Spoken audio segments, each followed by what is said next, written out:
Jinoyat sodir etilgan kundan boshlab quyidagi muddatlar o'tgan bo'lsa, shaxs jinoiy javobgarlikka tortilmaydi. Ijtimoiy xavfi katta bo'lmagan jinoyatlar sodir etilgan kundan boshlab 2 yil. Uncha og'ir bo'lmagan jinoyatlar sodir etilgandan boshlab 4 yil.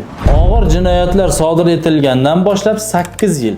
O'ta og'ir jinoyatlar sodir etilgandan boshlab 14 yil muddat o'tib ketgan bo'lsa, shaxs jinoiy javobgarlikka tortilmaydi. Javobgarlikka tortish muddatlari shaxs jinoyat sodir etgan kundan boshlanib, unga nisbatan hukm qonuniy kuchga kirgan kungacha hisoblanadi. Ushbu muddatlarning o'tishining asosiy sharti shaxs jinoyat sodir etgandan so'ng tergovdan yoki suddan yashirilmagan bo'linishi shart. Agar shaxs jinoyat sodir etgandan so'ng tergovdan yoki suddan yashirinib, u qidiruvga berilgan bo'lsa, mazkur muddatlarning o'tishi to'xtatib turiladi. Masalan, shaxs o'ta og'ir jinoyat sodir etgandan so'ng tergovdan yoki suddan yashirinish maqsadida xorijga chiqib ketadi. Ushbu holatda javobgarlikka tortish muddatlari to'xtatib turiladi.